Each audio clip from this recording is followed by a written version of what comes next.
Kesimpulan closingnya, kalau tidak ada salah satu di antara 5 itu, maka kita wajib pastikan bukan diibadah dan tidak dicintai Allah. Contoh tahlilan. Langsung to the point. Apa ya? Kan orang Jawa Timur apa adanya. Tahlilan. Gitu. Orang Jawa Timur itu punya kelebihan, enggak suka tersinggung. Makanya pakaian belangkonnya kan nggak ada mendol belakangnya. Beda dengan Jawa Tengah, mulus mendol. Beda. Saya tanya, perintahnya ada nggak? Ayo cek. Cip 2, diridhoi nggak? Umpamanya siapa yang tahlilan ridho Allah, ridho Rasul, nggak ada.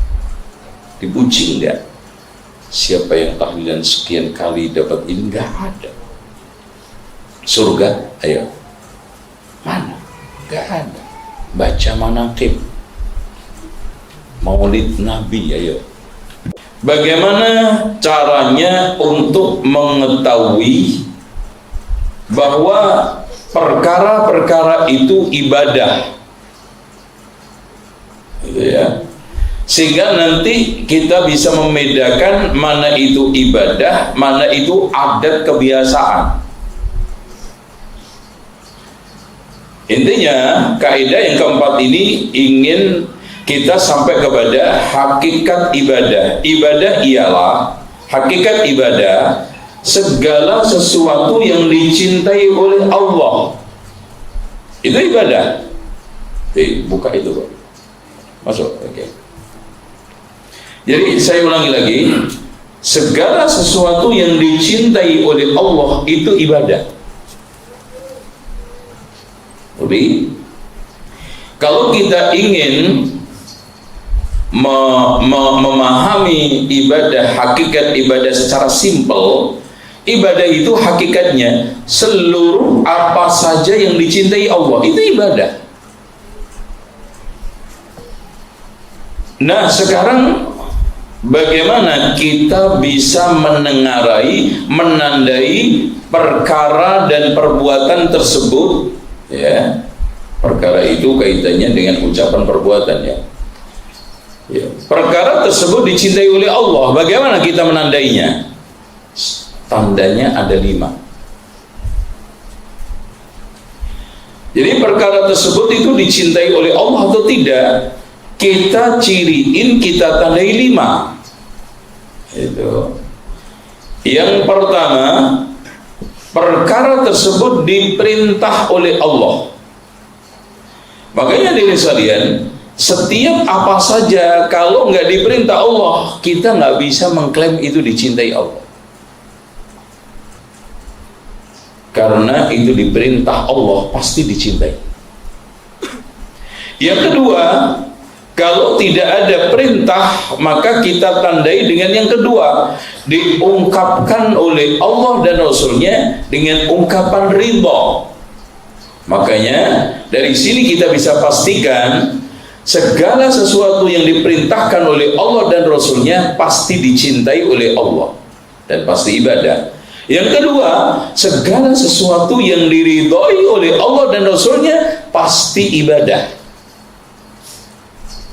dicintai dan ibadah. Contoh, innallaha la yarda 'anil 'abdi idza akala aklatan fayahmaduhu 'alaiha. Sesungguhnya Allah itu sangat ridha kepada seorang hamba ketika makan, habis makan mengucapkan alhamdulillah, habis minum mengucapkan alhamdulillah. Berarti habis makan, habis minum mengucapkan ibadah, mengucapkan alhamdulillah apa? Ibadah. Jadi segala perkara yang diungkapkan oleh Allah dan Rasulnya dengan ibadah, dengan apa? Ridha, itu pasti ibadah.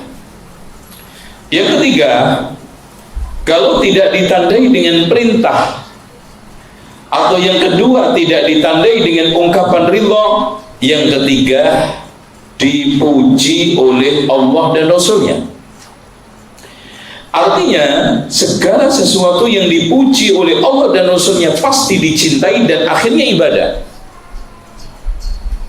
Allah dan Rasulnya memuji orang bertaubat, memuji orang-orang yang bersuci, memuji orang yang bersedekah. Berarti bertaubat, bersuci, bersedekah itu ibadah.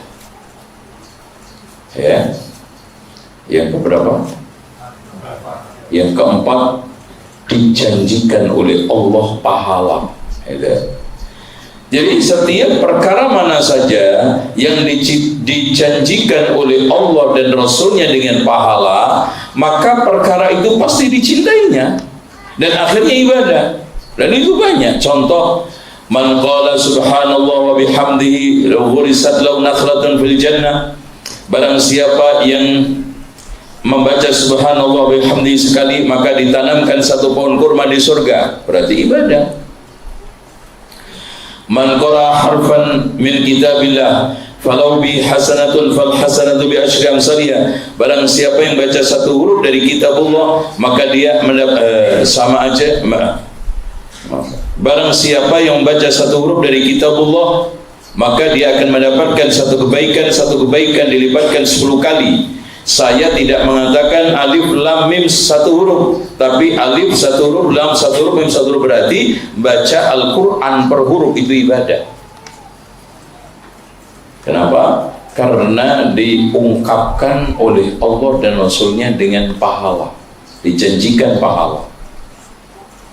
Dan yang kelima, kalau tidak 1, 2, 3, 4, maka yang 5 adalah perkara tersebut dijanjikan oleh Allah surga.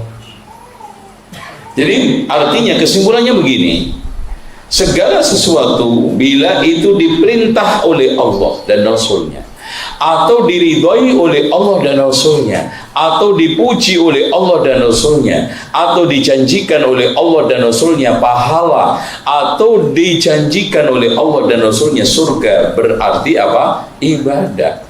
Kesimpulan closingnya, kalau tidak ada salah satu di antara 5 itu, maka kita wajib pastikan bukan diibadah dan tidak dicintai Allah. Contoh tahlilan. Langsung to the point. Apa? Kan orang Jawa Timur apa adanya. Tahlilan. Gitu. Orang Jawa Timur itu punya kelebihan, enggak suka tersinggung. Makanya pakaian belangkonnya kan nggak ada mendol belakangnya. Beda dengan Jawa Tengah, mulus mendol. Beda. Saya tanya, perintahnya ada nggak? Ayo cek. Dua, diridhoi nggak? Umpamanya siapa yang tahlilan ridho Allah, ridho Rasul, nggak ada. Dipuji nggak? Siapa yang tahlilan sekian kali dapat ini, nggak ada. Surga, ayo, mana? Nggak ada. Baca manaqib, maulid Nabi, ayo. Siapa yang maulidan 5 kali sama dengan umroh sekali? Nggak ono itu. Loh, kenapa antum susah payah buang-buang umur waktu untuk hal yang perintah nggak ada, ridho Allah nggak ada, pujian Allah nggak ada, pahala nggak ada, surga nggak ada? Ngapain? Itu. Jadi setiap sekarang ibadah yang antum lakukan, pertanyakan salah satu di antara 5 itu. Kalau ada, lanjutkan. Kalau enggak, stop. Karena kita sebagai seorang mukmin hanya punya prinsip satu, Pak. Saya nggak mau keluar keringat kalau nggak ada surganya. Udah, ngapain aku?